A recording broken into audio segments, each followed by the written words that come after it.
Snap लिगल्सले आयोजना गरेको संविधान सप्ताह 2077 को 6औं श्रृङ्खलामा विभिन्न माध्यमबाट हामीसँग जोडिनुहुने सम्पूर्णलाई नमस्कार।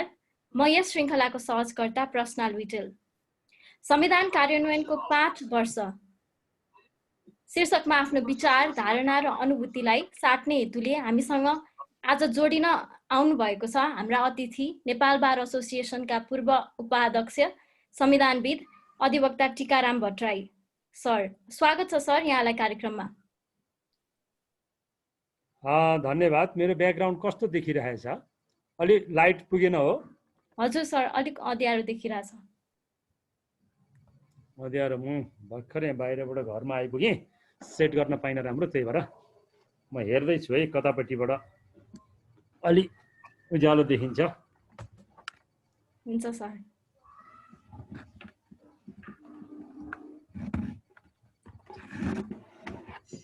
नेपाली जनताको कठोर सङ्घर्ष, त्याग र बलिदानको प्रतिफल नेपाल सङ्घीय लोकतान्त्रिक गणतन्त्रात्मक मुलुक बन्यो र नेपालले असोज 3 2072 का दिन नयाँ संविधान प्राप्त गर्यो। नेपाली जनताको अमिट आस्था जोडिएको यो संविधान बनेको पनि 5 वर्ष भइसकेको छ।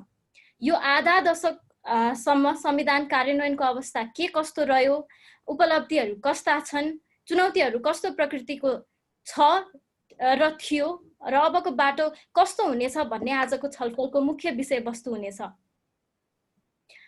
हामीले स्न्याप लिगल्सको फेसबुक पेजबाट पनि हामी लाइभ गइरहेका छौँ र त्यहाँ पनि तपाईहरूले आफ्ना जिज्ञासा र प्रश्नहरू राख्न सक्नुहुनेछ र यहाँ जुम एप्लिकेसनमा जोइन हुनुहुने जतिले आफ्नो जिज्ञासा र प्रश्न च्याट बक्स मार्फत तपाईहरूले भन्न सक्नुहुनेछ र हामीले त्यसलाई सकेसम्म एड्रेस गर्नेछौँ। अब टीकाराम सर को सहज वातावरण बनेको भए हामी पहिलो प्रश्नतर्फ अगाडि बढ्न चाहन्छौँ। प्रश्नबाट सुरु हुन्छ? हजुर। ल ठिक छ। मेरो आवाज सुनिन्छ हैन? सुनिरहेको छ सर। ल देखिन्छ? हजुर। भिडियो ठिकै छ? एकदम ठिक छ सर। ल ठिक छ, सुरु गर्नुस् कार्यक्रम।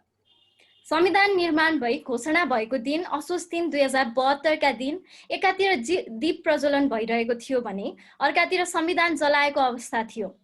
भाषाका विषयमा, नागरिकता विधेयकका विषयमा, समावेशिता, प्रदेश सीमाङ्कन र नामाङ्कनका विषयमा लगायत संविधानका विभिन्न प्रावधान र तिनका कार्यान्वयनका सन्दर्भमा मधेसी र जनजाति समूहको असन्तुष्टि रहँदै आएको थियो र आज आधा दशक बितिसक्दा पनि यो समस्यालाई एड्रेस भएको छ कि छैन, कुन हदसम्म एड्रेस भएको छ र यो असन्तुष्टिले कार्यान्वयनमा कस्तो खालको चुनौती सृजना गरेको छ र यसको व्यवस्थापनमा मुख्यतः के गर्नुपर्छ जस्तो लाग्छ टीकाराम सर यहाँलाई?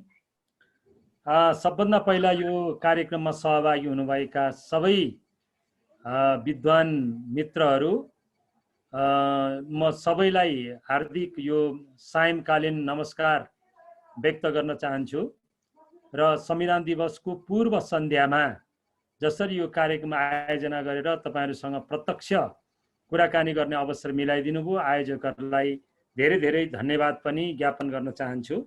तपाईहरुको कार्यक्रमको मोडालिटी मलाई मन पर्यो, सिधै प्रश्नोत्तरबाट कार्यक्रम सुरु गर्ने जुन जमर्को गर्नुभयो यो राम्रो छ।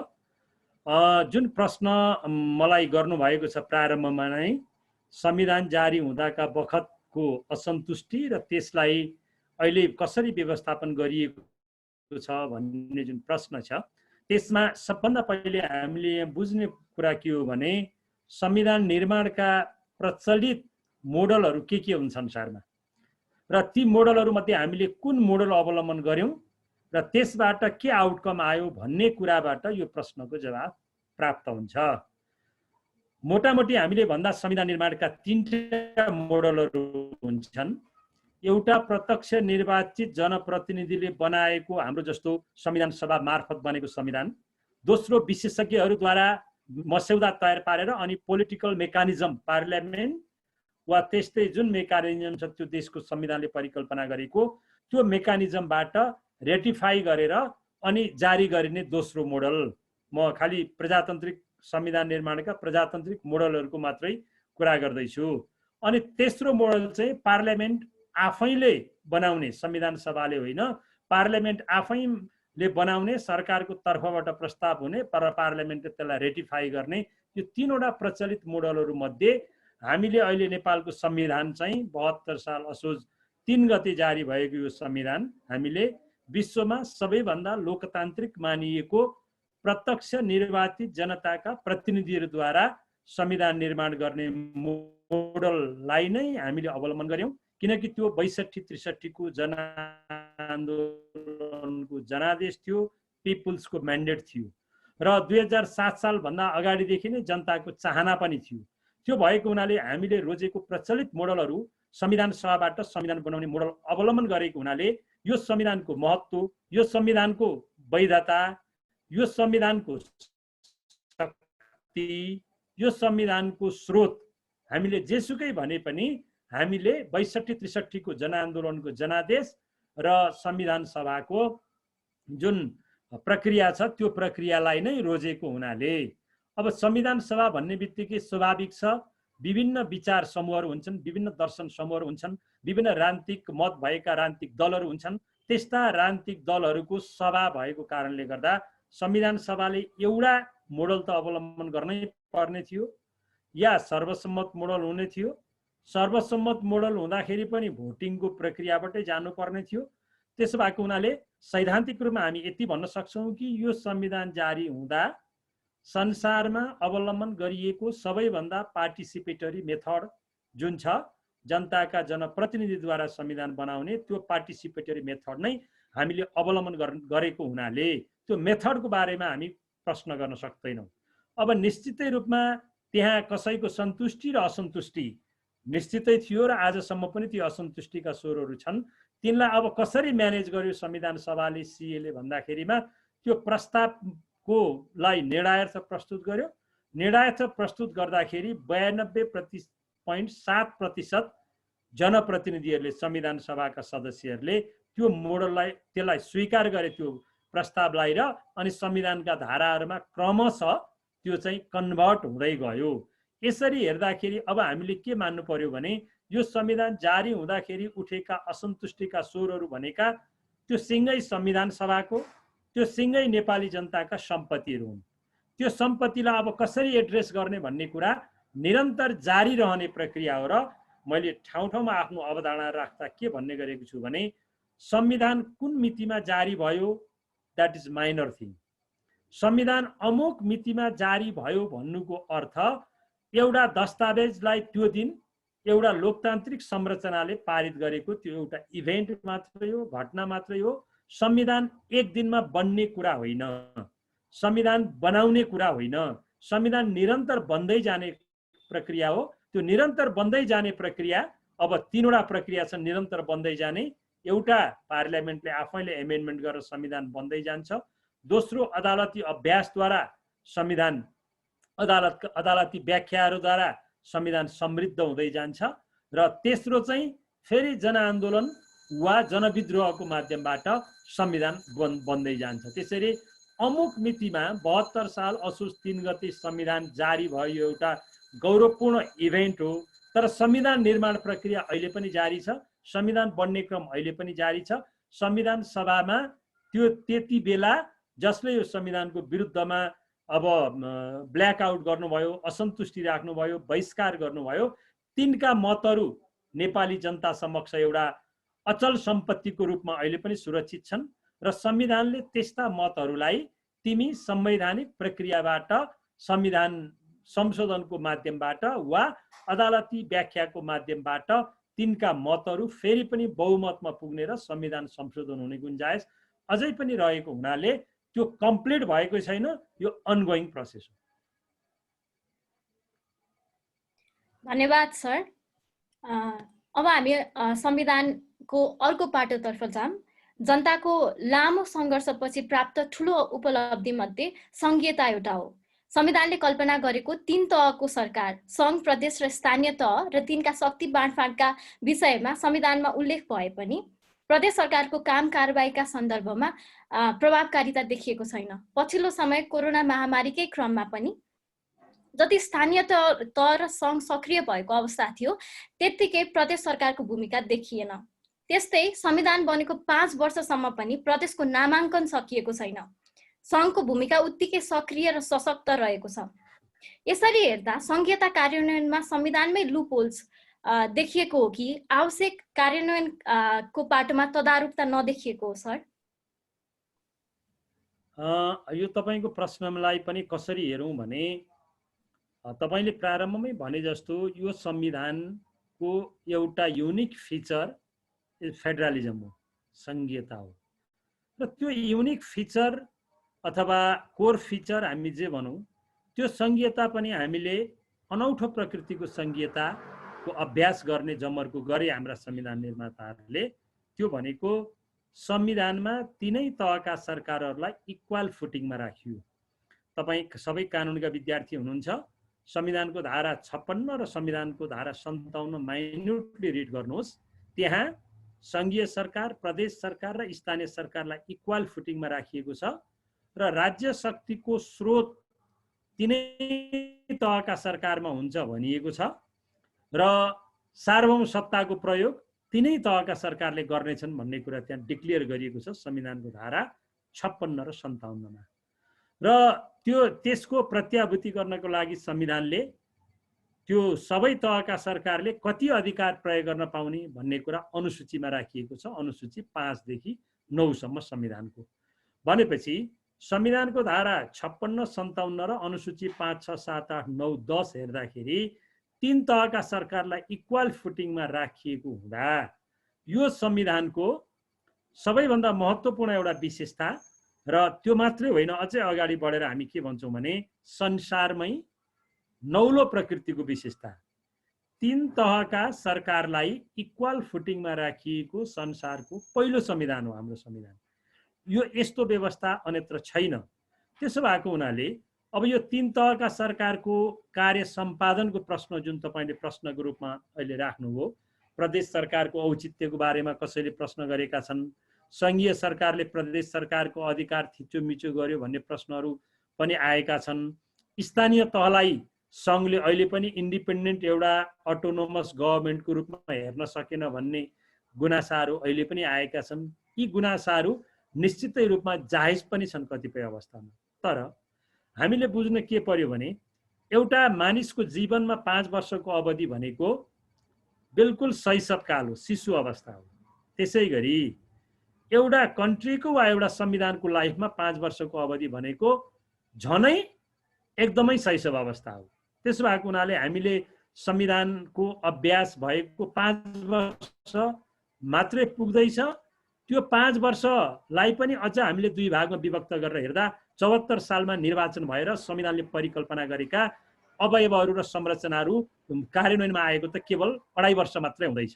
त्यसो भएको हुनाले अहिले यो 2.5 वर्षकै अवधिमा कुन संरचनाले काम गरे वा गरेन र त्यो आधारमा संविधान त्रुटिपूर्ण छ, खोटपूर्ण छ भन्ने निष्कर्षमा हामी पुग्नु हुँदैन। कम्तीमा संविधानमा राखिएका अमुक प्रावधानहरू, अमुक संरचनाहरूले 2-3वटा पिरियोडिक इलेक्सनको अवधि पार गरिसकेपछि मात्रै ती संरचनाहरूको औचित्यमा प्रश्न गर्न सकिन्छ। ठिक हो, तिनले काम गरे कि गरेनन्, तिनको कार्य सम्पादन भयो कि भएन, प्राप्त अधिकारको पनि सही सदुपयोग गरे कि गरेनन्, यसमा हामी प्रश्न गरौँ, यसमा डिस्कोर्स गरौँ। हामी कानुनका विद्यार्थीहरूको त्यो एउटा राम्रो पक्ष हो। तर अहिले नै यो संरचनाहरूले चाहिँ प्रदेश सरकारले काम गरेन वा स्थानीय सरकारले काम गरेन वा यो आधारमा नेपालमा फेडरलिजम अब चल्दैन, चल्न सक्दैन भन्ने जुन अतिशयोक्तिपूर्ण अभिव्यक्तिहरू अन्तरकुन्तरबाट आउने गरेका छन्, यो चाहिँ वस्तुनिष्ठ टिप्पणीहरू होइनन्। किनभने बल्ल काम गर्न सुरु गरेका छन्। स्थानीय तहको त फेरि कुनै न कुनै संरचना थियो, 2 वा 2 भन्दा बढी गाविसहरू मिलेर अहिले गाउँपालिका भएका छन्, तिनीहरूको त संरचना थियो। तर प्रदेश सरकारको त कुनै संरचनासम्म पनि थिएन। बर पिपलको तल टेबल कुर्सी राखेर मुख्यमन्त्रीहरूले काम गरेको त हामीले सम्झिरहेका छौँ नि। न स्थायी संरचना थियो, न रेकर्ड थियो, न कुनै कानुन थियो। यो 2.5-3 वर्षको अवधिमा उनीहरूले आफ्नो स्थायी संरचना बनाएका छन्, कतिपय कानुनहरू बनाएका छन्, कतिपय नीतिहरू बनाएका छन्, बजेट ल्याएका छन्, बजेट विनियोजन गरेका छन्। त्यसो भएको हुनाले तिनका काम कारबाहीमा प्रश्न उठेका छन्, किनभने त्यो नयाँ छ, त्यसलाई आफ्नो ब्याक हिस्ट्री नै थिएन कुनै, उसले के हेरेर काम गर्थ्यो भन्ने अन्यलपूर्ण अवस्थामा पनि जुन काम गरेका छन् प्रदेश सरकारहरूले त्यसलाई कम आँक्नु हुँदैन। तर सुशासन डेलिभर गर्ने सन्दर्भमा चाहिँ उनीहरू चुकेका छन् भन्ने जुन जनताको प्रश्न छ, त्यो प्रश्न भने चाहिँ आफैमा नाजायज भने चाहिँ छैन। त्यसैले कोभिडको अवस्थाकै कुरा गर्नुहुन्छ भने पनि प्रदेश सरकारले सराहनीय काम गरेका छन्। त्यसै गरी कोभिडको बेलामा जनताको घर दैलोमा गएर चाहे कन्ट्याक्ट ट्रेसिङ गर्ने कुरामा होस्, चाहे तपाईँको राहत वितरण गर्ने कुरामा होस्, चाहे क्वारेन्टिन निर्माण गर्ने कुरामा होस्, चाहे अलपत्र परेका नेपालीहरूलाई सीमाबाट भित्र ल्याउने कुरामा होस्, जनतालाई औषधिमूलक पुर्याउने कुरामा होस्, स्थानीय तह र प्रदेश तह नै जनताको घर दैलोमा खटेका हुनाले उनीहरूलाई अहिले नै ब्लेमिङ गर्ने बेला भएको छैन। तर यसको मतलब उनीहरूले उत्कृष्ट काम गरेका छन् भन्ने चाहिँ देखिँदैन। संविधानमा त हामीले जुन संरचना राख्यौँ, संसारमै नौलो प्रकृतिको संरचना राख्यौँ, 3 तहको सरकार, त्यो पनि इक्वल फुटिङमा राखेर यो हामीलाई गौरव हो। दुनियाँको हामी संवैधानिक अभ्यास पढेर हामी जुरिस्प्रुडेन्स निर्माण गर्छौँ, आफ्नो अवधारणा बनाउँछौँ, अरूबाट सिक्छौँ, अरूका रेफरेन्स लिन्छौँ। यो अहिलेको हाम्रो संरचनाको बारेमा दुनियाँले हामीलाई हेरिरहेको छ, दुनियाँले हामीलाई पढिरहेको छ र नेपालमा 3 तहको सरकार क्रियाशील छ भनेर उनीहरूले नजिकबाट वाच गरिरहेका छन्। त्यसैले यो हाम्रो गौरव हो। अहिले नै हामीले यसको संरचनाको औचित्यमाथि प्रश्न उठाउने बेला भएको छैन भन्ने लाग्छ मलाई। धन्यवाद सर। संविधान बनेको 5 वर्ष भयो। संविधानमा व्यवस्थित विभिन्न संवैधानिक अङ्ग र निकायहरूको नियुक्तिले पूर्णता अझैसम्म पाएको छैन। भएका नियुक्तिमा पनि यदाकदा राजनीतिक स्वार्थका गन्ध मिसिएको पाइन्छ। सरकारको वाच डगको रूपमा रहेका अङ्गहरूमध्ये कतिपय संविधानमा असन्तुष्ट समुदायहरूलाई थामथुम गर्नको लागि देखाउने दाँत जस्तो भएको र कतिपय कन्स्टिट्युसनल बडिजहरूको नियुक्तिले चाहिँ राजनीतिक स्वार्थलाई परिपूर्ति गरे जस्तो देखिन्छ। यो गुनासो जनमानसबाट पनि आइरहेको छ। यो सन्दर्भमा हजुरको धारणा कस्तो रहेको छ? तपाईले जायजै प्रश्न उठाउनु भयो। यो संविधान कार्यान्वयनका कमजोर पक्षहरूको समीक्षा गर्दाखेरि तपाईले भनेको पोइन्ट मैले पनि नोट गरेको छु। आज 5 वर्षको अवधिमा संविधान कार्यान्वयनमा हामी कहाँ चुक्यौँ भनेर हामीले सीमावलोकन गर्दाखेरि, सीमावलोकन भनेको हामी सबैलाई थाहा छ, सिंहले 4 पाइला अगाडि हिँडेर अनि पछाडि म कुन बाटो आएँ भनेर हेर्छ अरे, त्यसैलाई सीमावलोकन भनिएको। त्यो संविधान कार्यान्वयनका 5 वर्षको सीमावलोकन गर्दाखेरि भएका कमी कमजोरीहरू मध्ये सबैभन्दा ठुलो कमी कमजोरीहरू 4-5 वटा ठुला कमी कमजोरीहरू मध्ये एक, संविधानले परिकल्पना गरेका संवैधानिक अवयवहरू संरचनाहरूको पूर्णता आजसम्म पनि हुन नसक्नु यो संविधान कार्यान्वयनमा हामी चुकेकै हौँ। त्यो संवैधानिक आयोगहरू जति संविधानले परिकल्पना गरेको छ तिनले आजसम्म पूर्णता प्राप्त गरेका छैनन् र जतिले पूर्णता प्राप्त गरेका छन् तिनमा पनि नियुक्तिको प्रक्रियालाई लिएर वा त्यसमा नियुक्त हुने पात्रलाई लिएर जनतामा एउटा असन्तुष्टिको अवस्था सृजना भएको छ। त्यस्तो असन्तुष्टि जनाउने एउटा नागरिक समाजको सदस्य, एउटा संविधानको विद्यार्थी मध्ये म पनि हुँ र मैले लेखेकै के छु धेरैवटा आर्टिकलमा भने हाम्रा संवैधानिक अङ्गहरू पूर्व प्रशासक क्लब भए भनेर मैले ब्लेम गरेको छु। निजामती सेवामा काम गरेको, जङ्गी सेवामा काम गरेको, त्यहाँबाट रिटायर भएको अनि रिटायर भएर राज्यले अब तिम्रो सेवा मलाई पुग्यो, तिमीलाई म तिम्रो जीवन पर्यन्त म तिमीलाई पेन्सन दिन्छु भनेर औपचारिक रूपमा बिदाई गरेको मान्छे फेरि पनि अनि त्यही निकायमा फर्किएर आएर काम गर्ने जुन काम भइरहेको छ यो प्रिन्सिपली पनि नमिल्ने एक। दोस्रो, त्यसरी काम गर्न आउने मान्छेहरूको त्यो सृजनशीलता, तपाईको 58 वा 60 वर्षमा रिटायर हुने मान्छेको सम्पूर्ण सृजनशीलता समाप्त भइसकेको हुन्छ। त्यसले जुन संस्थामा ऊ गएको छ त्यसलाई धेरै एक्टिभ बनाउन, त्यसको आदर्श मूल्य मान्यता अनुरूप अगाडि बढाउन सक्ने उसको सृजनशीलता समाप्त भइसकेको हुन्छ। तेस्रो, यो संवैधानिक आयोगहरू भनेका, संवैधानिक अङ्गहरू भनेका चाहिँ कार्यपालिकाको काम कारबाहीलाई नियमन गर्ने र कतिपय सन्दर्भमा नियन्त्रण गर्ने र कार्यपालिकालाई जवाफदेही बनाउने संयन्त्रहरू हुन्। चाहे अख्तियार होस्, चाहे लोकसेवा होस्, चाहे निर्वाचन आयोग हुन्, यी सबै संयन्त्रहरूको मूलभूत काम के भनेको भने कार्यपालिका भन्दा स्वतन्त्र भएर कार्यपालिकाले गरेका काम कारबाहीमा पनि प्रश्न उठाउन सक्ने हैसियत र संवैधानिक अधिकार उनीहरूलाई प्राप्त गरेको हुन्छ र त्यही भएर त्यो कार्यकारिणीको अधिकारलाई नियन्त्रण गर्नका लागि खास गरी 2047 सालको संविधान पछाडि हामीले संवैधानिक आयोगहरूको परिकल्पना गर्यौं। 1990 पछि बनेका विश्वका लोकतान्त्रिक संविधानहरूले प्राय संविधानहरूले पनि यो ट्रेन्डलाई फलो गरेका छन्।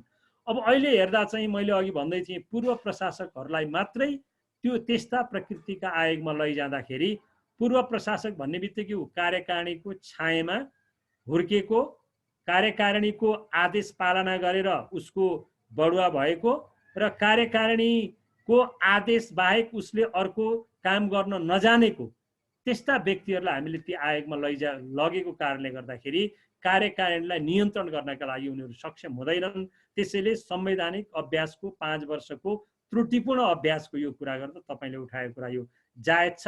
यसमा हामीले निरन्तर खबरदारी गर्नु जरुरी छ। धन्यवाद सर। संविधानमा रहेका मौलिक हक कार्यान्वयन गर्न आवश्यक पर्ने कानुन संविधान बनेको 3 वर्षभित्र बनाइसक्नुपर्ने कुरा नेपालको संविधानको धारा 47 को मा संवैधानिक व्यवस्था रहेको छ। तर त्यो समय सीमा सकिन आँटेको 2 महिना अगाडिसम्म त्यो कानुन बनाइएका थिएनन् र 2 महिनामा हतार कानुन बनाइएका थिए। सो सरकारवालासँग परामर्श नगरी अन्तिम समयसम्म हताशमा बनाइएका कानुन र आवश्यक नियमावली पनि बनि नसकेको अवस्था साथै यसका कार्यान्वयनका लागि सङ्घ, प्रदेश र स्थानीय तहको भूमिका पनि अलमल्ल रहेको कुरा लगायतका चुनौतीहरू साथै यसका कार्यान्वयनको अवस्थाका विषयमा राष्ट्रिय सभाको प्रत्यायोजित विधायन तथा सरकारी आश्वासन समितिमा प्रस्तुत मौलिक हक सम्बन्धी कानुनको कार्यान्वयन अवस्थाको समीक्षामा समेत उल्लेख भएको पाइन्छ। मौलिक हक कार्यान्वयनको अवस्थामा 5 वर्षमा हजुरले कस्तो खालको परिवर्तन महसुस गर्नुभएको छ? यो प्रश्नको सन्दर्भमा मेरो भनाइ के हो भने तपाईले भनेको संविधानको धारा 47 ले संविधान जारी भएको मितिले 3 वर्षभित्र मौलिक हकसँग सम्बन्धित कानुनहरू बनाइसक्नुपर्ने जुन बाध्यात्मक व्यवस्था गरेको छ, यसलाई हामी एउटा सैद्धान्तिक दृष्टिकोणले हेरौँ र एउटा टाइम फ्याक्टरको दृष्टिकोणले हेरौँ। संविधान जारी भयो 72 साल असोज 3 गते। अब त्यसको 3 वर्ष 75 साल असोज 3 गते पुग्दै थियो। तर 74 सालमा मात्रै हामीले नयाँ सरकारको निर्वाचन गरेर नयाँ सरकार गठन गर्नुपर्ने टाइम फ्रेम संविधानले तोकिदियो। त्यसले गर्दाखेरि नयाँ सरकार आइकन 3 वर्ष लागेको होइन, जे तथ्य हो हामीले त्यही हेरौँ हैन। नयाँ सरकार आउनुभन्दा पहिल्यै करिब 2 वर्षको अवधि व्यतीत भइसकेको हुनाले त्यो सरकारले 1 वर्षमा त्यो कानुन ल्याइसक्नुपर्ने जुन अवस्था थियो, त्यसले गर्दाखेरि हतारो भयो। 1 मैले टाइम फ्याक्टरको कुरा गर्दा, 2 त्यो सरकारले पनि मौलिक हक निर्वाचित भएर आइसकेको सरकारले पनि मौलिक हकसँग सम्बन्धित कानुन बनाउँदाखेरि पार्टिसिपेटरी जुन एप्रोच हुन्छ, पार्टिसिपेटरी जुन प्रोसेस हुन्छ, त्यो प्रोसेसलाई अवलम्बन गर्न नसकेको यसमा सरकार चुकेकै हो। 3 वर्षको टाइम फ्रेमले उसलाई मिट गर्नका लागि उसले हतारमा त्यस्ता कानुनहरू बनाउनु पर्ने बाध्यात्मक अवस्था आइपर्यो। त्यो कारणले गर्दा सरकारवालासँग पर्याप्त छलफल नभइकन ती कानुनहरू बनेको हुनाले कतिपय कानुनहरू त्रुटिपूर्ण पनि छन्। तर अघि हामीले प्रारम्भमा भने जस्तै हामी संवैधानिक अभ्यासको 5 वर्षको कुरा गरिरहँदाखेरि यो 5 वर्षमा मूल रूपमा हामी संवैधानिक लिकबाट बाहिर गएका छौँ कि छैनौँ, यो आजको मूलभूत प्रश्न हो। संविधानले मार्गनिर्देश गरेको बाटोमा हामी हिँडिरहेका छौँ कि छैनौँ, यो आजको मूलभूत प्रश्न हो। यसरी हेर्दा संविधानले तपाईले भने जस्तो 3 वर्षभित्र बन्ने कानुनमा पार्टिसिपेटरी प्रोसेस हामीले अवलम्बन गर्न सकेनौँ, त्यो त्रुटिपूर्ण अभ्यास हो। तर संविधानले तोकेको टाइम फ्रेमभित्र त फेरि पनि हामी हिँडेकै छौँ। संविधानले तोकेको समयभित्र निर्वाचन भएको छ, संविधानले तोकेको समयभित्र नयाँ सरकार बनेको छ, संविधानले तोकेको समयभित्र मौलिक हक सम्बन्धी कानुनहरू बनेका छन्। त्यसैले हामी मूलभूत रूपमा संविधानले परिकल्पना गरेको, डिरेक्सन गरेको बाटोतर्फ नै हिँडिरहेका छौँ र यो संवैधानिक अभ्यासका 5 वर्षको जुन ओरिएन्टेसन छ, त्यो ओरिएन्टेसन करेक्ट नै छ, यसमा गलत छैन। तर अभ्यासको क्रममा कतिपय त्रुटिपूर्ण अभ्यासहरू भएका छन्। ती त्रुटिपूर्ण अभ्यासहरू मध्ये समयमै मौलिक हकसँग सम्बन्धित कानुन बन्न नसक्नु र कानुन बन्दाखेरि पनि सहभागितामूलक प्रक्रियाबाट बन्न नसक्नु यसको त्रुटिपूर्ण अभ्यास नै हो।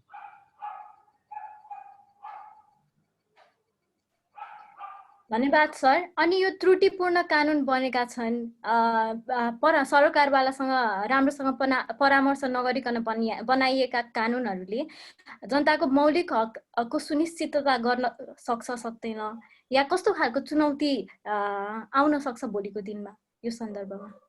त्रुटिपूर्ण कानुनहरू करेक्सन गर्ने दुईटा बाटा छन्। एउटा स्वयं पार्लियामेन्टले त्रुटिपूर्ण भयो भन्ने अनुभूत गरेर यसलाई संशोधन गर्न सक्छ। अघि तपाईले रेफरेन्स दिएको राष्ट्रिय सभाको प्रत्यायोजित व्यवस्थापन समितिले कतिपय कानुनहरूको बारेमा प्रश्न उठाएको छ। पार्लियामेन्ट सरकार पार्लियामेन्टप्रति जवाफदेही छ, एउटा त्यो प्रोसेसद्वारा हामी त्यसलाई करेक्सन गर्न सक्छौँ। अर्को, हामीले प्रारम्भमा भने जस्तै कसैले त्यसलाई च्यालेन्ज गर्यो भने कोर्टले इन्टरप्रिटेसनको माध्यमबाट पनि त्यसलाई करेक्सन गर्न सक्छ। र यस खालका एकाडेमिक डिस्कसन र डिस्कोर्सहरूले जनताले उठाएका आवाजहरूले, मिडियाले उठाएका आवाजहरूको कारणले पनि सरकार त्यस्ता कानुनहरूमा चाहिँ संशोधन गर्नका लागि बाध्य हुने हुनाले डेमोक्रेसीमा जनताको मत, जनअभिमत नै सबभन्दा ठुलो हतियार हो। तपाईले प्रश्न उठाउनु भयो, मैले प्रश्न उठाएँ, जनताले प्रश्न उठाए। यो डेमोक्रेसीले जनताको प्रश्न गर्ने क्षमतामा अभूतपूर्व विकास गरेको छ। मलाई यो 5 वर्षको सबभन्दा ठुलो एचिभमेन्ट के हो भनेर एउटा भन्नुहोस् भन्नुभयो भने म त्यसको जवाब के भन्छु भने जनता अभूतपूर्व रूपमा सबल भएका छन् र जनताको प्रश्न गर्ने क्षमतामा वृद्धि भएको छ। जहाँ जनताको प्रश्न गर्ने क्षमतामा वृद्धि हुन्छ त्यहाँको डेमोक्रेसी भाइब्रेन्ट हुन्छ। जहाँको सिभिल सोसाइटी भाइब्रेन्ट हुन्छ त्यहाँको लोकतन्त्र दीर्घायु हुन्छ, सुदृढ हुन्छ। हाम्रो सिभिल सोसाइटी एकदम भाइब्रेन्ट छ, हाम्रो प्रेस एकदमै भाइब्रेन्ट छ। त्यसो भएको हुनाले यस्तो भाइब्रेन्ट सिभिल सोसाइटी र प्रेस भएको ठाउँमा डेमोक्रेसी जीवन्त रहन्छ र हामीले यसरी प्रश्न उठाइरहन्छौँ। आलोचनात्मक चेतसहित उठेका प्रश्नहरूको जवाफ दिनका लागि सम्बन्धित अथोरिटी तयार हुन्छ। ढिलो चाँडोको कुरा मात्रै हो। त्यसैले त्रुटिपूर्ण कानुनहरू बनेका छन् भने तिनलाई हामी सच्याउन सक्छौँ। सच्याउने प्रक्रिया पनि कतिपय सन्दर्भमा सुरु भइसकेको छ। तिनले नेगेटिभ इम्प्याक्ट जति पार्छ, अब त्यो नेगेटिभ इम्प्याक्ट पारेका पक्षहरू चित्त नबुझेर अदालत जान सक्ने र अदालतको ढोका पनि खुलै भएको हुनाले उपचारै नपाउने गरिकन बिग्रिएको अवस्था भने होइन। धन्यवाद सर। हाम्रो यहाँ परशुराम पाण्डेको एउटा प्रश्न आएको छ। नेपालमा संघीय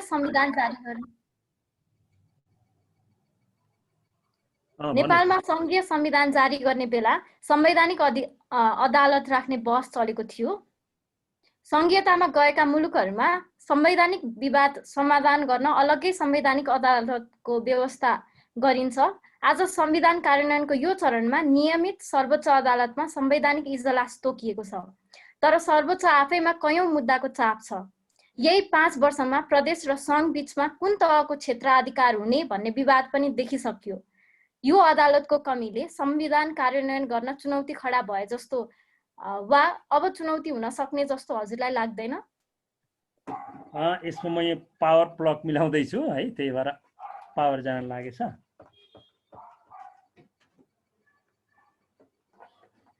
हुन्छ सर, हजुरले प्रश्न सुन्नु भयो कि भएन? सुनेको छु प्रश्न, मैले सुनेको छु।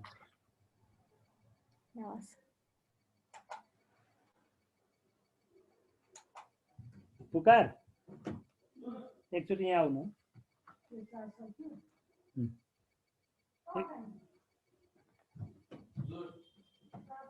मेरो पावर के हो मिलाइदेऊ न। मैले प्रश्न सुनेको छु संवैधानिक इजलास र संवैधानिक अदालतको प्रसङ्ग। यसमा हाम्रो संविधान निर्माण हुँदाखेरि तपाईले भने जस्तै छुट्टै संवैधानिक अदालत चाहिन्छ कि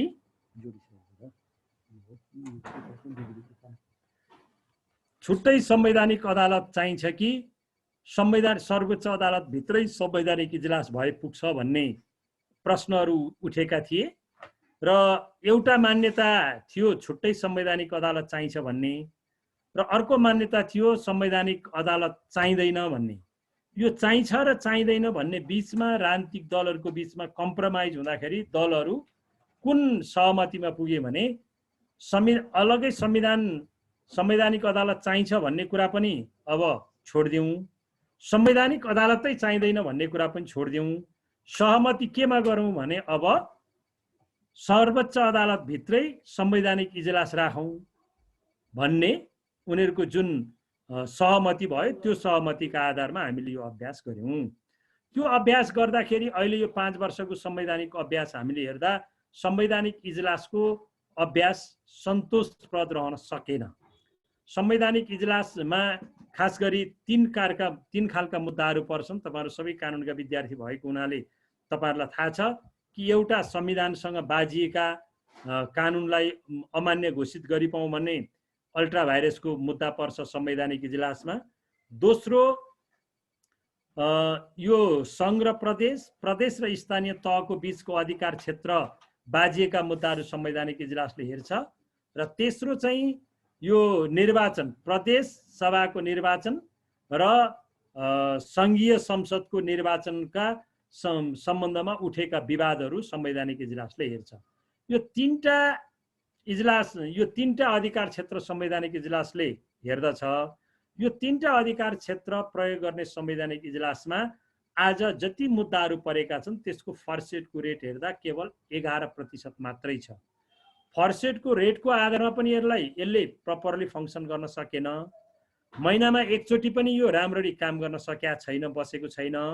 सर्वोच्च अदालतका न्यायाधीशहरू नै संलग्न हुनुपर्ने, त्यसमा पनि प्रधान न्यायाधीश जो कार्यबोझको आधारमा न्याय प्रशासनको पनि प्रमुख र न्याय सम्पादनको पनि प्रमुख भएको हुनाले प्रधान न्यायाधीशलाई अत्यधिक कार्यबोझ हुने भएको कारणले त्यो आधारमा उहाँले पनि टाइम म्यानेज गर्न सकिरहनु भएको छैन।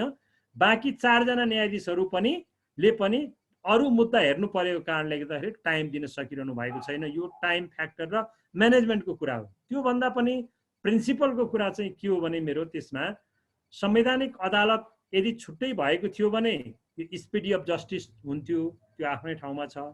त्यो भन्दा पनि अर्को कुरा संवैधानिक अदालत विश्वका अहिले 64 भन्दा बढी मुलुकहरुमा क्रियाशील छ। कुनै न कुनै नामको संवैधानिक अदालत क्रियाशील छ।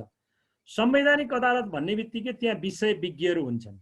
अब संघीयता भन्ने बित्तिकै धेरै डिस्प्युटहरू पर्ने यो सिस्टम हो हैन। लयर्स प्याराडाइज भन्छन् संघीय शासन व्यवस्था भएको मुलुकलाई। विवादै विवाद हुन्छन्। कानुन व्यवसायको कति कामै काम। तपाईहरु पास गर्नु भएको छैन भने छिटो आउनुस्, बरु हतार गरेर पास गरेर लाइसेन्स लिएर आइहाल्नुस् प्र्याक्टिस गर्न। अब धेरै धेरै विवादहरू बढ्दै जान्छन्। त्यसो भएको हुनाले यसमा विषय विज्ञहरू चाहिन्छ। उदाहरणको लागि सिन्धुपाल्चोकको यो चीनको बोर्डरसँग जोडिएको नदीबाट प्रवाह हुने पानी हाम्रो सप्तरी जिल्ला वा सुनसरी या मोरङ जिल्लामा त्यो पानी जान्छ र उसले त्यहाँ ड्याम बनाउँछ कि वा इरिगेसनको लागि त्यहाँ सिस्टम डेभलप गर्छ। अब त्यसमा कसको अधिकार रहने भन्ने भोलि विवाद आउँछन्। सिन्धुपाल्चोकदेखि मोरङ सुनसरीसम्म करिब तपाईको 12-13 वटा जिल्लाहरू पर्छन्। त्यहाँ कुन जिल्लाको कति अधिकार रहन्छ भन्ने त्यहाँ विवाद आउँछ, भोलि सर्वोच्चमा प्रवेश गर्छ। मैले उदाहरणको लागि भनेको। अब त्यो विवादको प्रकृति हेर्दाखेरि त्यो ट्रेडिसनल कोर्टमा बस्ने जजेजहरुसँग त्यो क्यापासिटी छैन। हामी लयरहरुसँग पनि त्यो क्यापासिटी छैन। त्यसैले अलग्गै संवैधानिक अदालत भएको अवस्थामा चाहिँ विभिन्न विधाका विषय विज्ञहरू, जियोग्राफरहरू, हिस्ट्रीका विज्ञहरू, एन्थ्रोपोलोजीका, सोसियोलोजीका, अनि लका हैन पोलिटिकल साइन्सका विज्ञहरू त्यहाँ राखेर अनि संवैधानिक अदालत गठन गर्ने प्रचलन हो। त्यो प्रयोजनको लागि संवैधानिक अदालतको माग भएको हो। तर सहमतिमा दलहरू त्यहाँ पुगेको कारणले गर्दा हामीले संवैधानिक इजलास नै राख्यौं। अहिले 5 वर्षको संवैधानिक अभ्यास हामीले हेर्दा र अनुभूति गर्दा म पनि स्वयं संवैधानिक इजलासमा कम्पेरेटिभली अलि धेरै मुद्दा अभ्यास गर्ने कानुन व्यवसायमै पर्दछु। मेरो आफ्नै अनुभव हेर्दाखेरि पनि म पनि सन्तुष्ट हुन सकिरहेको छैन। त्यसैले अहिलेलाई हामी संवैधानिक इजलासमा गयौं। अब यसमा क्रमशः हामीले यसको चाहिँ डिस्कोर्स प्रारम्भ गर्नुपर्छ। यसको पुनरावलोकनको प्राज्ञिक तहमा छलफल हुनुपर्छ। अहिले नै पोलिटिकल पार्टिजहरूलाई यसमा इन्भल्भ गरायो भने फेरि दलीय मान्यता हावी हुन्छ र विषयवस्तुलाई अन्याय पर्न जान्छ। प्राज्ञिक तहको बहस चाहिँ अहिले आवश्यक छ। संवैधानिक इजलासले प्रपरली फङ्सन गर्न सकेको छैन।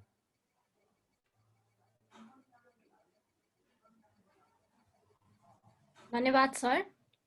यो संविधान जारी भएपछि पहिलो पटक प्रधान न्यायाधीशको नियुक्तिलाई पार्लियामेन्ट्री हियरिङ कमिटीले रिजेक्ट गरेको देखियो।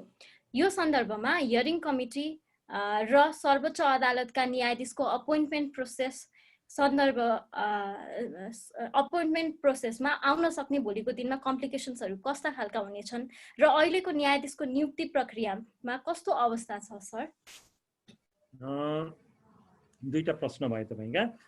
एउटा प्रश्न सिजेलाई पार्लियामेन्ट्री कमिटीले रिजेक्ट गरेको र दोस्रो न्यायाधीश नियुक्तिको प्रक्रियासँग सम्बन्धित।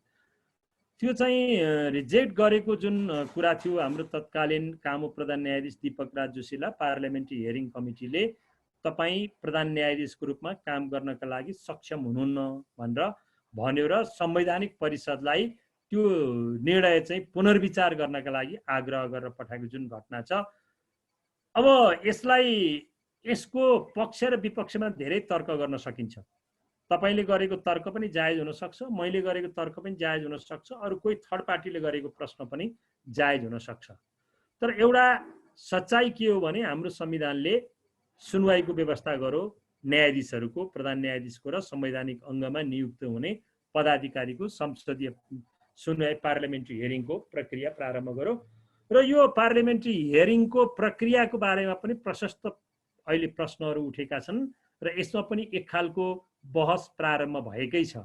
पार्लियामेन्टको अधिकार क्षेत्र कति हो, संवैधानिक परिषदको अधिकार क्षेत्र कति हो, संवैधानिक परिषदले प्रस्ताव गरिसकेको व्यक्तिको उसको मेरिटभित्र प्रवेश गरेर उसको शैक्षिक प्रमाणपत्र हेर्ने, उसको योग्यता जाँच गर्ने, उसको क्षमता जाँच गर्ने त्यो क्यापासिटी पार्लियामेन्ट्री हियरिङ कमिटीलाई छ कि छैन भन्ने ढङ्गका धेरै प्रश्नहरूमा हामीले विहङ्गम छलफल गर्न जरुरी छ।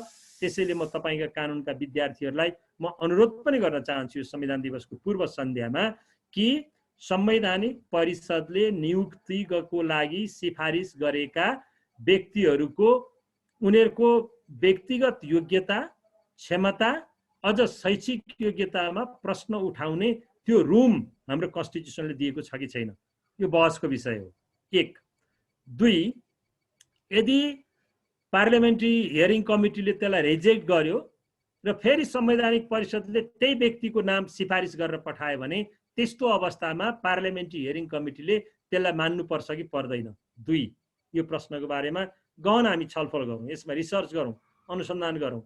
तीन, पार्लियामेन्ट्री हियरिङ कमिटीले रिजेक्ट गरेको जुन प्रस्ताव छ, निर्णय छ, त्यो प्रस्ताव जुडिसियल रिभ्यूको विषय बन्छ कि बन्दैन? त्यसलाई कोर्ट अफ लमा च्यालेन्ज गर्न सकिन्छ कि सकिँदैन? यस खालका एकाडेमिक प्राज्ञिक विषयहरूमा हामीले छलफल गर्न जरुरी छ। तपाईँ कानुनका तमाम विद्यार्थीहरू र जो लयर पनि भइसक्नु भयो होला यो कार्यक्रम सुनिरहनु भएका तपाईँ साथीहरूलाई छलफलको लागि मैले यी प्रश्नहरू रेज गरेँ। तपाईँहरू हेर्नुहोला, अध्ययन गर्नुहोला। र जे भए पनि हामीले पार्लियामेन्ट्री हियरिङलाई अनिवार्य संविधानको कम्पोनेन्टको रूपमा यो संविधानमा राख्यौँ। पार्लियामेन्ट्री हियरिङ कमिटी रिजेक्ट गर्यो, रिजेक्ट गरिसकेपछि उहाँ राजीनामा दिएर बाहिरिनु हो। यो जुडिसियल हिस्ट्रीमा पहिलोचोटि हो र आगामी दिनमा यस खालका दुःखद घटनाहरू नदोहोरिन् भन्ने हामी कामना पनि गरौँ। त्यसो गर्दाखेरि संवैधानिक परिषदले नै सबै कुरा हेरेर मात्रै प्रस्ताव गर्नुपर्ने थियो। संवैधानिक परिषदमा अब स्वयं प्रधान न्यायाधीशको संलग्नता हुन्छ, कार्यकारी प्रमुखको हुन्छ, व्यवस्थापिकाका प्रमुखको पनि सहभागिता हुन्छ, कानुन मन्त्रीको पनि हुन्छ प्रधान न्यायाधीशको नियुक्तिको सिफारिस गर्न बस्दा। त्यसो भएको हुनाले इन्स्टिट्युसनल हेडहरू, त्यो पनि प्रोमिनेन्ट इन्स्टिट्युसन हेड र प्रोमिनेन्ट अफिसियल पर्सनालिटीहरू भएको त्यो संवैधानिक परिषदले यो सबै कुराहरू किन हेरेन, ताकि पार्लियामेन्ट्री कमिटीले रिजेक्ट गर्नु परोस्। त्यसैले यस्ता धेरै प्रश्नहरू छन्, यी प्रश्नहरूमा हामी छलफल गर्दै जाउँला। योदेखि बाहेक तपाईँको दोस्रो प्रश्न न्यायाधीश नियुक्तिको सन्दर्भमा 47 सालको संविधानमा हामीले जुन न्याय परिषद भन्ने अलग्गै इन्डिपेन्डेन्ट संरचना, संवैधानिक संरचना राख्यौँ, त्यो विश्वका लागि एउटा नमुना थियो। कार्यपालिकाको हस्तक्षेप मुक्त, व्यवस्थापिकाको हस्तक्षेप मुक्त, तर कार्यपालिका र व्यवस्थापिका र न्यायपालिका तीनटै अङ्गका प्रतिनिधिहरू सम्मिलित न्याय परिषद जुन राख्यौँ, हाम्रै अभ्यासबाट पछि इन्डियाले पनि त्यो अभ्यास प्रारम्भ गर्यो, पछि तपाईको बङ्गलादेशले पनि त्यो अभ्यास प्रारम्भ गर्यो, अन्य कतिपय मुलुकहरूले पनि त्यस खालका इन्डिपेन्डेन्ट यो जुडिसियल कमिटीहरू बनाउने अभ्यास प्रारम्भ गरेको देखिन्छ र त्यसमा हामीले गौरव गर्नुपर्छ। हामीले दुनियाँलाई सिकायौँ। तर त्यो संस्थाले गरेका कतिपय निर्णयहरू आजको सन्दर्भमा कुरा गरिरहेको छैन।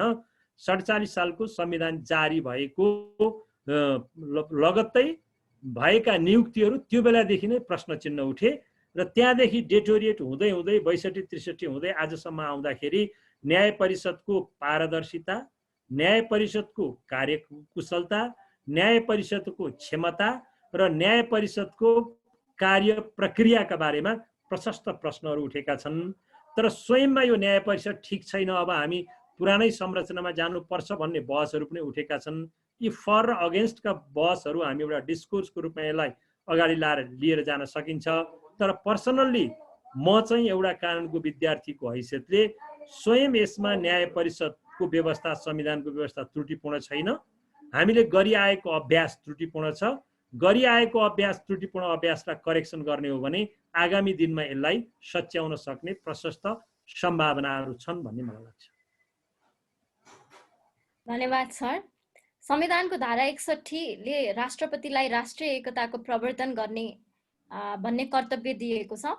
तर वर्तमान परिप्रेक्ष्यमा उहाँको विलासिताको विषय होस् या त पार्टीको यसम्यान भएको, आफ्नै गुट चलाएको भन्ने विषयमा आलोचना हुँदै आएको छ वा बनाइएको अवस्था छ, जसले हाम्रो गणतान्त्रिक मूल्य बोकेको संविधान कार्यान्वयनमा व्यवस्थाप्रति नै वितृष्णा ल्याउने हो कि भन्ने प्रश्न पनि अहिले आएको छ सर। यसमा हजुरको धारणा के छ?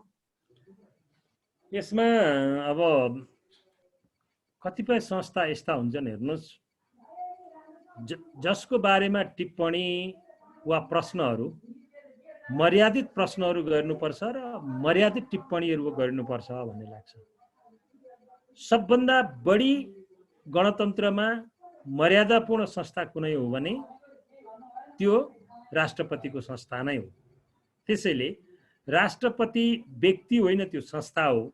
संस्थाको प्रतिनिधित्व व्यक्तिले गर्दछ र गणतन्त्रको प्रतीक, राष्ट्रिय एकताको प्रतीक, संविधानको संरक्षक भनेको राष्ट्रपति नै हो।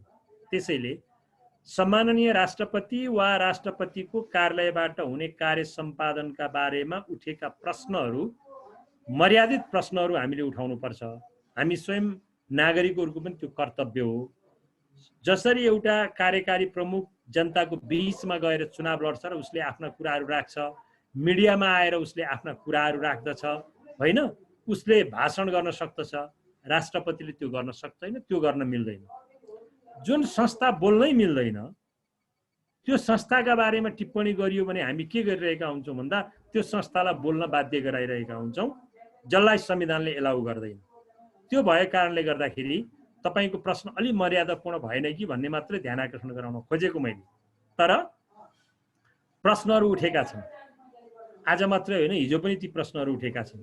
त्यो यस्तो सम्मानित संस्था हो जसले आफ्नो काम गर्दाखेरि आफ्नो मर्यादा सदैव ख्याल गर्नुपर्छ र त्यो राष्ट्रपति भन्ने पद चाहिँ दलीय स्वार्थभन्दा माथिको पद हो, त्यो वर्गीय स्वार्थभन्दा माथिको पद हो, त्यो इथनिक स्वार्थभन्दा माथिको पद हो, त्यो लैङ्गिक स्वार्थभन्दा माथिको पद हो, सबै खाले आग्रह वा पूर्वाग्रहभन्दा माथिको पद हो। त्यसैले त्यो पदमा आसीन व्यक्तिले पनि तदनुरूपको आचरण र व्यवहार गर्नुपर्छ भन्ने कुरा चाहिँ बुझ्नु पर्दछ।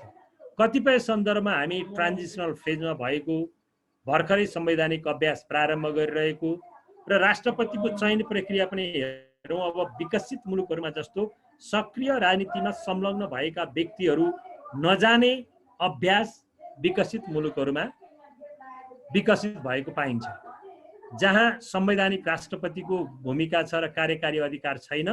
त्यसमा सक्रिय राजनीतिमा भाग लिएका मानिसहरू चाहिँ राष्ट्रपतिकोमा उम्मेदवारी नदिने प्रचलन छ। अब साउथ एसिया यसबाट भिन्न छ। साउथ एसियाको डेमोक्रेसी अलिकति प्रारम्भिक अवस्थामै छ।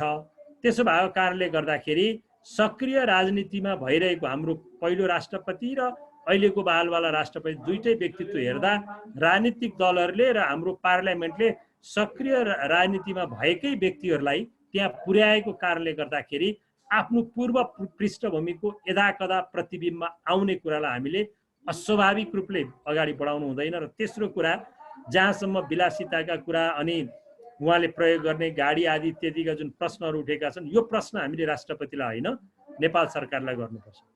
यो राष्ट्रपतिको निर्णयले हुने कुरा होइन। नेपाल सरकारले जुन सुविधा उपलब्ध गराउँछ त्यही सुविधाभित्र राष्ट्रपति सीमित हुने हुनाले हाम्रा प्रश्नहरू जायज छन्, तर हाम्रो प्रश्न गरिरहँदा हामीले औलो चाहिँ कार्यकारीतिर, सरकारतिर उठाउनु पर्छ। त्यसो भएको हुनाले राष्ट्रपति संस्था स्वयंमा आलोचना भन्दा माथि छ त भन्दा सैद्धान्तिक रूपमा छैन, तर राष्ट्रपति कार्यालय र राष्ट्रपतिलाई आलोचना गर्दाखेरि बहुत संयमता अपनाउनु पर्छ, ताकि हामीले त्यो संयमता गुमायौँ भने गणतन्त्रको औचित्यमाथि प्रश्न उठ्नेछ। त्यसो भएको हुनाले यस सन्दर्भमा यति नै भन्छु, मर्यादित संस्थाको मर्यादित टिप्पणी हुनुपर्छ र मर्यादित संस्थाले पनि आफ्नो मर्यादाभित्र रहेर नै आफ्नो कार्य सम्पादन गर्न सक्नुपर्छ। राष्ट्रपति भनेको हेर्नु संवैधानिक रूपमा के भनिन्छ राष्ट्रपतिलाई भने एक वाक्य भन्दाखेरि यो चाहिँ इन्भर्टर जस्तो हो रे क्या। रेगुलर लाइट अफ हुन्छ नि, रेगुलर लाइट अफ भएको बेलामा इन्भर्टर बाल्छौँ नि हामी, त्यस्तै हो। ऊ सबै हिसाबले इक्विप भएर बस्नुपर्छ। कतिखेर बत्ती जान्छ, बत्ती जाने बित्तिकै अटोमेटिक यो रेगुलर लाइन जान्छ, इन्भर्टरबाट यो अर्को बत्ती बल्छ नि जसरी। त्यसो भए हुनाले सबै इन्फर्मेसनहरू राष्ट्रपतिसँग हुनुपर्छ, सबै साधनहरू राष्ट्रपतिसँग हुनुपर्छ, विविध क्षेत्रको ज्ञानको भण्डार राष्ट्रपति कार्यालय हुनुपर्छ, त्यहाँको अभिलेखहरू पनि त्यही ढङ्गले अपडेटेड हुनुपर्छ र रेगुलर च्यानलले काम गर्न नसक्ने कतिपय परिस्थितिहरू आइपुग्छन्। प्राकृतिक परिस्थितिहरू हुन्, चाहे त्यो युद्धको अवस्था होस्, चाहे राजनीतिक दलहरूको बिचमा चरम विरोधाभास भएर संविधानले फङ्सनै गर्न नसकेको अवस्था होस्, चाहे सङ्कटकालको अवस्था होस्, यस्ता अपवादजन्य प्राकृतिक वा स्वाभाविक अपवादजन्य अवस्थामा राष्ट्रपतिको भूमिका क्रियाशील भएको हुनाले त्यो संस्था जहिले पनि अपडेटेड र इक्विप्ड हुनुपर्छ। त्यो इक्विप्ड हुने सन्दर्भमा राष्ट्रपति कार्यालयलाई काम त हुँदैन। हेर्नुहोस्, काम नभए पनि साधन त चाहिन्छ। फर इक्जाम्पल सेनाको कुरा गरौँ न, संसारमा जहिले युद्ध त भइरहेको हुँदैन। युद्ध नभएको बेलामा यत्रो सेना किन राखेर पाल्ने, किन खर्च गर्ने प्रश्न त हुन्छ नि। तर कुनै पनि बेला युद्ध हुन सक्छ, कुनै पनि बेला प्राकृतिक विपद आउन सक्छ भनेर हामीले नेपाली सेनालाई हतियार पनि दिन्छौँ, आधुनिक हतियार दिन्छौँ, तालिम दिन्छौँ, तलब दिन्छौँ, तपाईँको विविध सुविधाहरू दिन्छौँ। राष्ट्रपति संस्था त्यस्तै हो। काम नहुन पनि सक्छ कहिल्यै पनि, तर भइहाल्यो भने त उसले कार्य सम्पादन त गर्नुपर्छ। त्यो हिसाबले राष्ट्रपति कार्यालयलाई बलियो बनाउने र इक्विप बनाउने कुरालाई लिएर हामीले आलोचना गर्दा यो पृष्ठभूमिलाई पनि बुझेर मात्रै आलोचना गर्नुपर्छ भन्ने मलाई लाग्दछ। धन्यवाद सर। हिजो भर्खरै राष्ट्रिय सभामा एउटा नियुक्ति भयो। सो नियुक्तिले जनमानसमा एक खालको आक्रोश, एक खालको असन्तुष्टि पनि व्याप्त गरेको छ।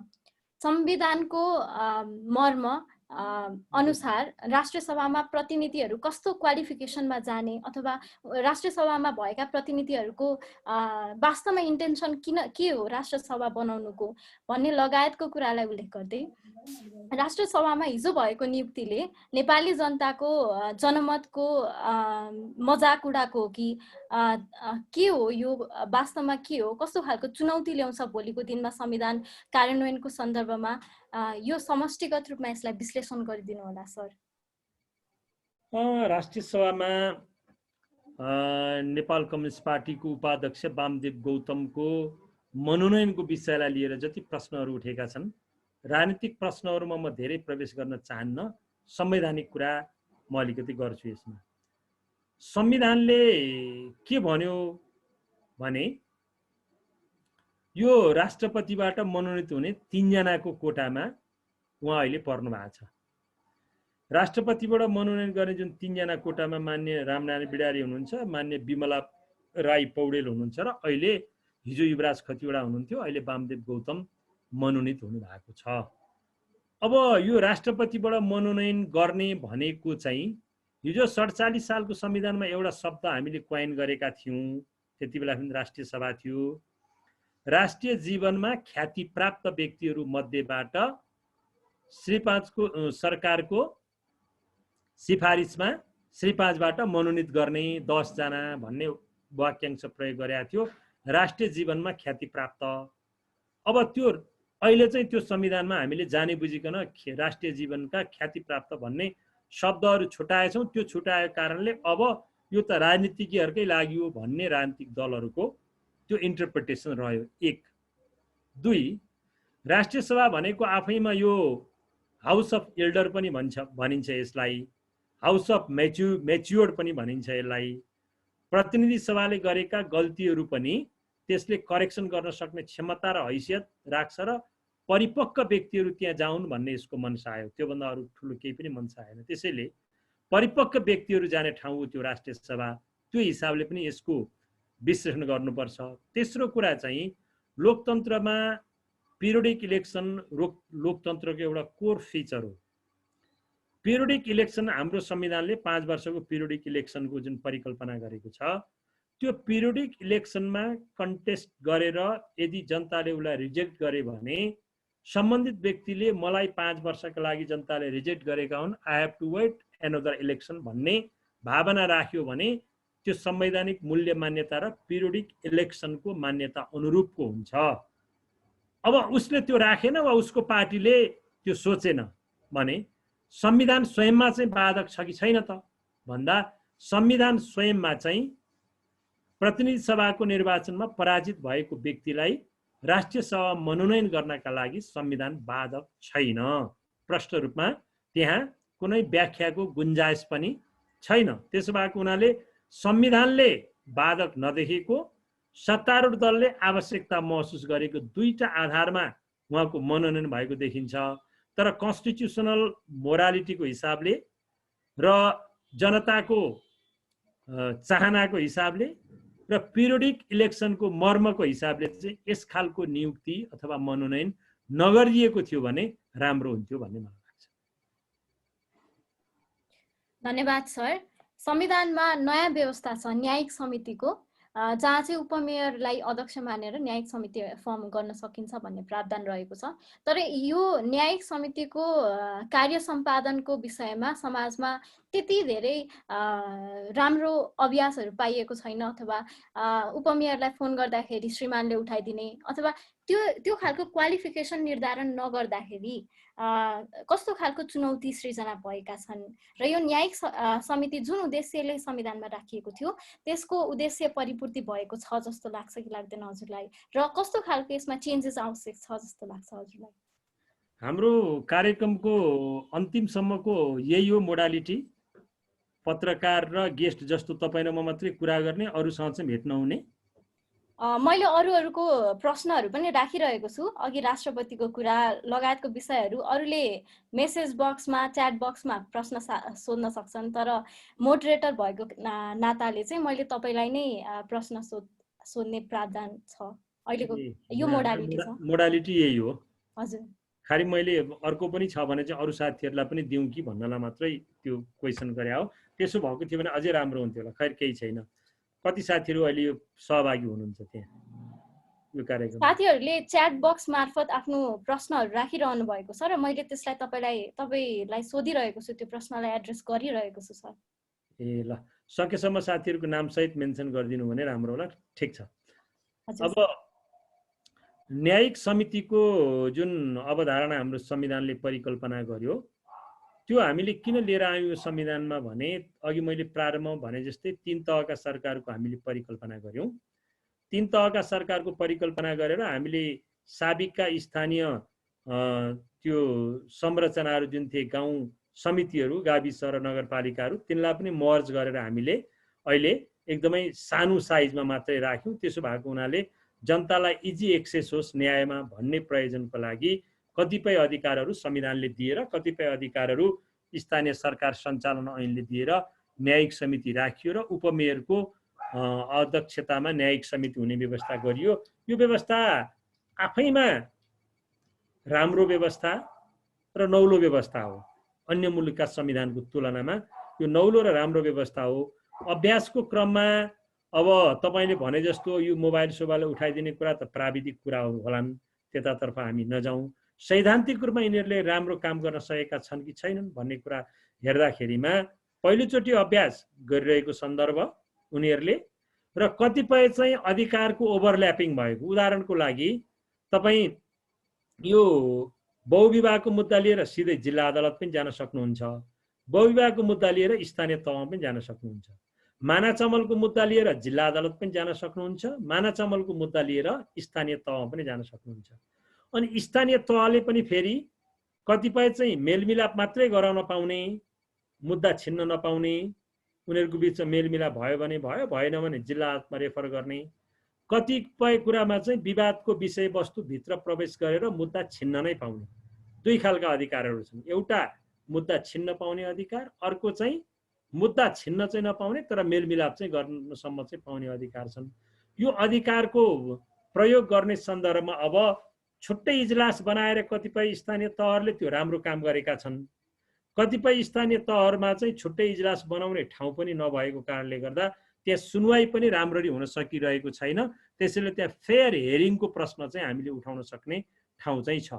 र दलहरूले के गरे भन्नुहुन्छ भने यो उपमेयर, मेयर र उपमेयर मध्ये एकजना महिला हुनुपर्छ भन्ने जुन संविधानले राख्यो त्यो आफैमा राम्रो व्यवस्था थियो। तर 99% त्यो डाटा नै रिसर्च भएको छ, 99%हरू चाहिँ उपमेयर महिलाले नै दिए, किनभने मेयरमा दलहरूले महिलालाई उम्मेदवारी नै दिएनन्। त्यो हिसाबले हेर्दाखेरि महिलाहरूको जुन हाम्रो सामाजिक संरचनाभित्र महिलाहरूको जुन बाध्यता छ, उनीहरूको आफ्नो घर परिवारलाई पनि उनीहरूले समय दिनुपर्ने, छोराछोरीलाई पनि समय दिनुपर्ने, अनि आफ्नो व्यवसायलाई पनि समय दिनुपर्ने, अनि आफ्नो त्यो उपमेयरको वा उपाध्यक्षको हैसियतले गर्ने काम पनि गर्नुपर्ने जुन बाध्यता छ। र यो सामाजिक संरचना र हाम्रो रूढिवादी एउटा सोच र चिन्तनले हामीलाई दिशा निर्देश गरिरहेको छ अझै पनि। त्यो कारणले गर्दाखेरि महिलाहरू नै अधिकांश उपमेयर र उपाध्यक्ष हुने, उहाँहरूले पर्याप्त समय दिन नसक्ने कारणले गर्दाखेरि यो अझै संविधानले सोचे जस्तो वर्केबल हुन सकेको छैन। यसमा रिभ्यू गर्न जरुरी छ। भनेको रिभ्यू भनेको संवैधानिक व्यवस्थामा रिभ्यू होइन कि दलहरूले उम्मेदवारी दिँदाखेरि रिभ्यू गर्ने। तर जे भए पनि हेर्नुहोस्, अब यस्तो 753 मध्ये तपाईँ करिब 700मा होला महिलाहरू हुनुहुन्छ। यो 2.5-3 वर्षको अवधि व्यतीत गर्नुभएको छ। 753 जनाले न्यायाधीशको हैसियतले पनि काम गर्नुभएको छ, उपप्रमुख वा उपाध्यक्षको हैसियतले पनि काम गर्नुभएको हुनाले 5 वर्षको अवधिमा 753 जना महिला नेत्रीहरू त हामीले उत्पादन गर्यौं त। यो आफैमा एउटा सन्तोषको विषय पनि हो यसलाई अर्को तर्फबाट हेर्दाखेरि। तर न्यायिक समितिको काम कारबाहीको सन्दर्भमा चाहिँ नयाँ संरचना भएको, भौतिक संरचनाहरू बनि नसकेको, अलग्गै इजलासहरू नबनेको, कानुन पनि पर्याप्त नभएको कारणले गर्दाखेरि सोचे अनुरूपको काम अहिले हुन सकेको छैन। धन्यवाद सर। उपत्यकालाई क्यापिटल टेरिटोरी बनाउन पर्थ्यो भन्ने कुरा उठ्न थालेको छ। उपत्यकाको प्रहरी प्रशासनलाई संघीय सरकार मातहत राख्ने भनेर भर्खर विभिन्न प्रदेशको गृहमन्त्री र संघीय गृहमन्त्रीको सहमति भएको छ।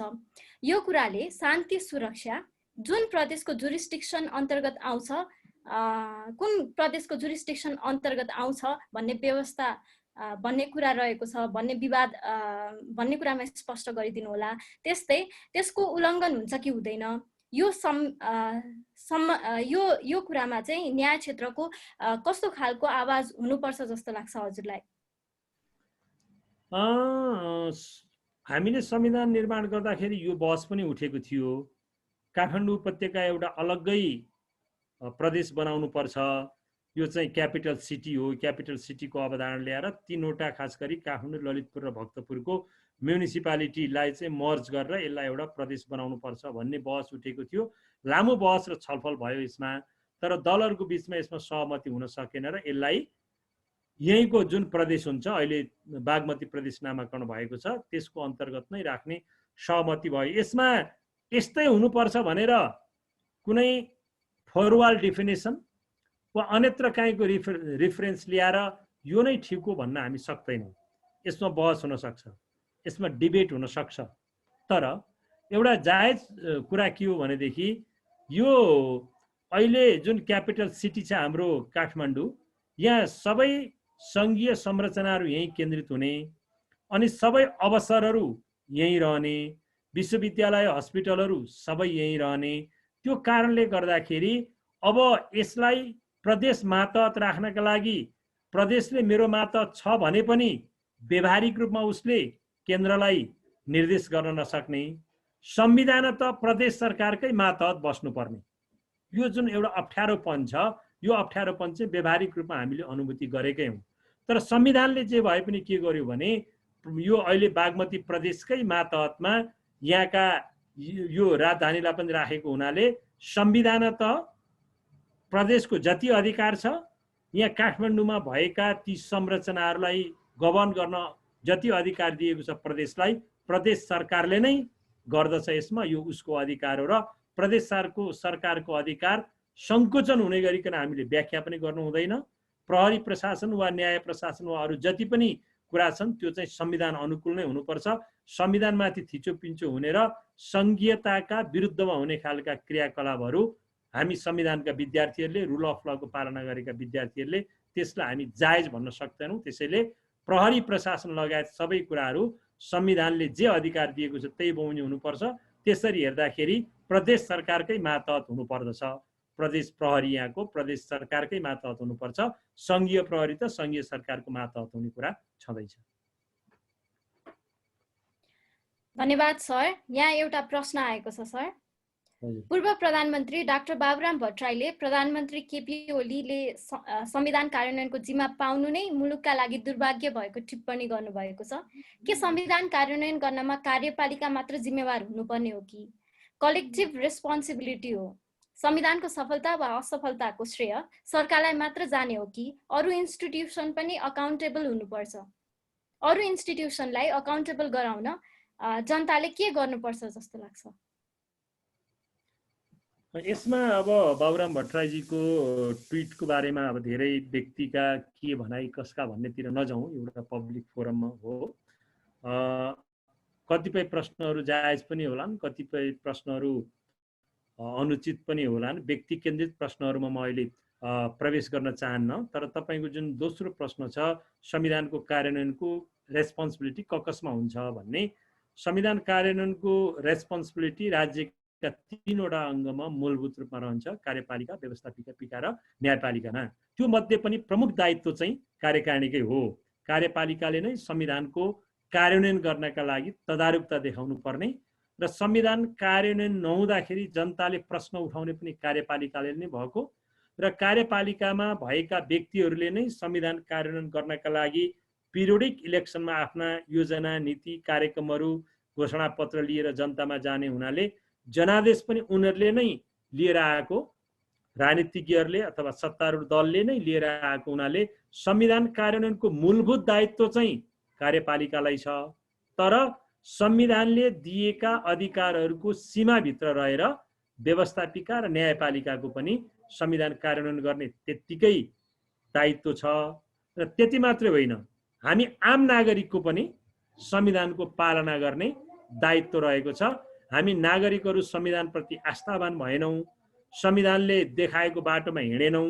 संविधानको धारा 3 मा होला जस्तो मलाई लाग्छ लेखिएकै छ, यो संविधानको पालना गर्नु प्रत्येक नागरिकको कर्तव्य हुन्छ भनेपछि हाम्रो पनि यो संविधानको पालना गर्ने कर्तव्य भएको हुनाले मूलभूत रूपमा कार्यपालिका, व्यवस्थापिका र न्यायपालिका, त्यो मध्ये ती तीनटा मध्ये पनि विशेष भूमिका कार्यपालिकाको र त्यसदेखि बाहेक हामी आम नागरिकको र संविधान बमोजिम स्थापित भएका सबै संरचनाहरूले इक्वली यो संविधानको संरक्षण, पालना र प्रवर्धन गर्नुपर्दछ।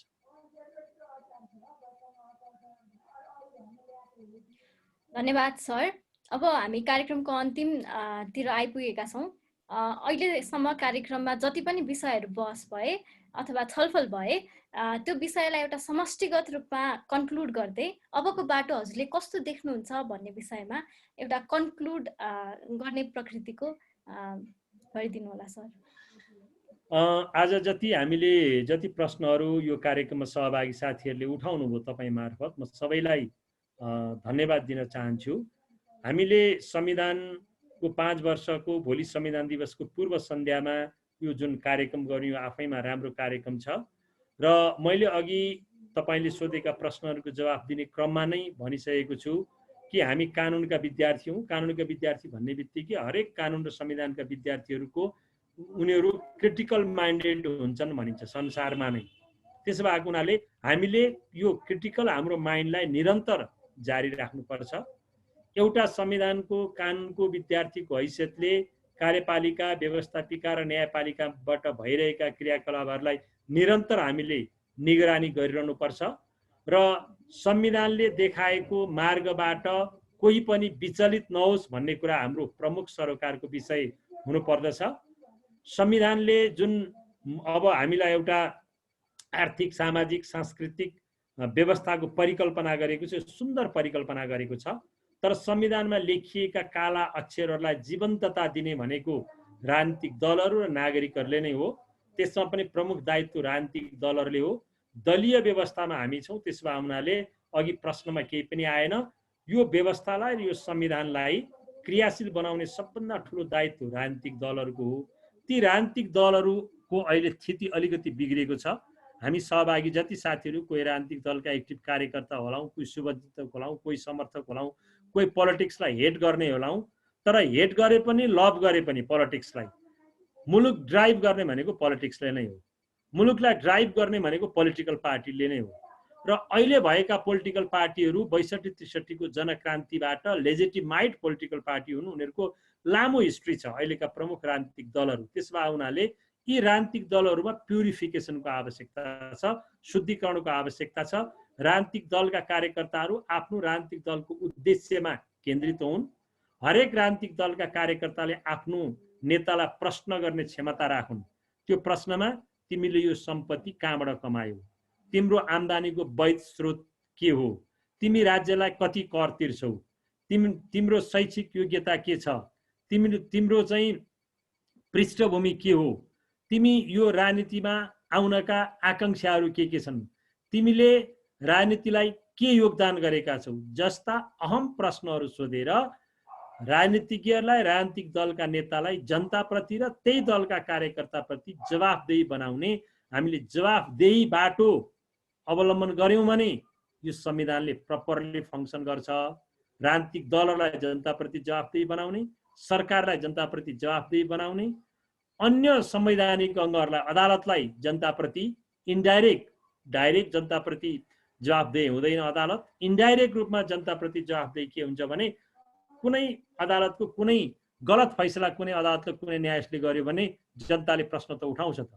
प्रश्न उठाइसकेपछि जनआस्थामा गम्भीर खलल पुग्छ। त्यसो भएको हुनाले न्यायालय पनि अप्रत्यक्ष रूपप्रति जनताप्रति जवाफदेही हुनुपर्छ। संविधानले सृजना गरेका सबै अवयवहरूलाई जनताप्रति जवाफदेही र उत्तरदायी बनाउने र जनताले निरन्तर संविधानले सृजना गरेका अवयवहरूलाई प्रश्न उठाइरहने क्षमताको वृद्धि गरिरहने हो भने हाम्रो संविधान साँच्चै राम्रो छ। अहिले प्रारम्भिक अभ्यासहरूमा केही त्रुटि भएका छन्, तर योभन्दा राम्रो राजनीतिक व्यवस्था विश्वमा अर्को भेटिएको छैन। संघीय लोकतान्त्रिक गणतन्त्र, यसको विकल्पमा बहस प्रारम्भ भए पनि विकल्प अहिले तयार भइसकेको छैन। त्यसो भएको हुनाले हामीले यो संविधानलाई माया गरौँ, संविधानलाई संरक्षण गरौँ, संविधानका अपुरा कुराहरूलाई व्याख्याको माध्यमद्वारा, संविधानको संशोधनको माध्यमद्वारा क्रमशः हामीले संविधानलाई पूर्णता दिँदै जाउँ, जीवन्तता बनाउँदै जाउँ। त्यसो गर्यो भने 2-3वटा पिरियडिक इलेक्सनले प्रपरली काम गर्यो भने, अहिले 5 वर्ष यो सरकारले काम गर्ने अवस्था देखिएको छ। यो सरकारले राम्रो काम गरेन भने अर्को 5 वर्ष अर्को पार्टीको आउला, अर्को 5 वर्ष अर्को पार्टीको आउला। तर प्रपरली एउटा आवधिक निर्वाचनबाट एउटा दलले जनादेश प्राप्त गरेर 5 वर्ष हामीले 3-4वटा इलेक्सन, भन्नुको अर्थ 15 वा 20 वर्षको समय हामीले व्यतीत गरेपछि बल्ल त्यसका आउटकमहरू आउन थाल्छन्। त्यसैले निराश हुनुपर्ने अवस्था, राजनीतिज्ञलाई गाली गर्नुपर्ने अवस्था, पोलिटिक्सलाई हेट गर्नुपर्ने अवस्था, राजनीति यस्तै हो भनेर वितृष्णा बोक्नुपर्ने अवस्था छैन। त्यसमा पनि कानुनका विद्यार्थीहरू त राजनीतिसँग अभिन्न रूपमा गाँसिएको हुनाले राजनीतिलाई औँलो ठड्याउँदै राजनीतिलाई शुद्धिकरण गर्ने अभियानमा हामी सबैजना लागौँ। संविधान दिवसको उपलक्ष्यमा म सबै सहभागी मित्रहरूलाई यही हार्दिक शुभकामना व्यक्त गर्न चाहन्छु। हस्, धन्यवाद, नमस्कार। धेरै धेरै धन्यवाद सर। स्न्याप लिगल्सले आयोजना गरेको संविधान सप्ताह 2077 को 6औं श्रृङ्खलामा विभिन्न माध्यमबाट जोडिनुहुने सम्पूर्णलाई धन्यवाद। विशेष गरी आफ्नो व्यस्त समयको बावजुद हामीलाई समय दिएर आफ्नो अनुभूति, आफ्ना विचार धारणालाई हामीमाझ साट्नु भएकोमा टीकाराम भट्टराई सरलाई धेरै धेरै विशेष धन्यवाद छ। साथै स्न्याप लिगल्सका सम्पूर्ण टिमलाई पनि बधाई तथा धन्यवाद दिन चाहन्छु। भोलि पनि यही समय 6 बजे स्न्याप लिगल्सले आयोजना गरेको यो संविधान सप्ताहको 7औं श्रृङ्खला सुरु हुन्छ। सबै पार्टिसिपेन्ट्सहरूलाई भोलि पनि यसै गरी उत्साही भएर प्रश्न सोधिदिनु होला, जोइन हुनु होला भन्ने आह्वान गर्न पनि चाहन्छु। साथै अन्तिममा संविधान दिवसको सबैलाई शुभकामना दिन चाहन्छु। धन्यवाद।